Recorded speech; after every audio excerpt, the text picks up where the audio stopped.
আপনারা জানেন বিগত দিনের পরিস্থিতি, কোচবিহার উত্তপ্ত হয়ে আছে, সাথে পশ্চিমবাংলা।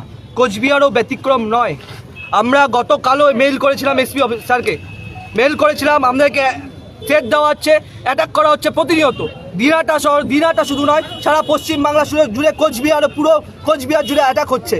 আমরা কালকে এসপি অফিসে মেল পাঠিয়েছিলাম, এসপি কতখানি দেখেছে না দেখেছে তার ব্যাপার, কিন্তু আমরা যখন আন্দাজ করতে পেরেছিলাম প্রশাসন জীবিত আছে, এই প্রশাসন জীবিত আছে না মরে গেছে তা আমাদের সন্দেহ জাগে।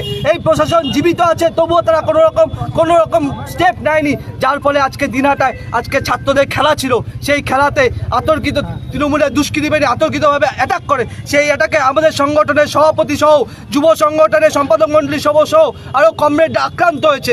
আমরা অবিলম্বে বলছি তাদেরকে গ্রেপ্তার করতে হবে। আমরা থানায় ডেপুটেশন, আমরা থানায় ডায়েরি করেছি, এবং সেই ডায়েরির পরিপ্রেক্ষিতে যদি কাজ না হয় আমরা আইন হাতে তুলে নিতে বাধ্য হবো। তার জন্য দায়ী থাকবে একমাত্র প্রশাসন। আর যদি প্রশাসন সেই দায়ভার না নিতে পারে, তাহলে বলে দিন তারা তৃণমূলের ঝান্ডা ধরুক, আর আমরা পুলিশের বর্দিটা পরে আমাদের উদ্দি যদি না থাকে, আমরা এমনি গিয়ে লাঠি নিয়ে গিয়ে বাড়ি ঘেরাও করতে বাধ্য হবো। যদি আগামী দিনে এই পরিপ্রেক্ষিতে তাদেরকে গ্রেপ্তার করা নয়, আমরা দিনহাটা অভিযানে কল দেবো। আপনার নাম? আমার নাম প্রাঞ্জল মিত্র, আমি ভারতের ছাত্র ফেডারেশন কোচবিহার জেলা কমিটির সম্পাদক।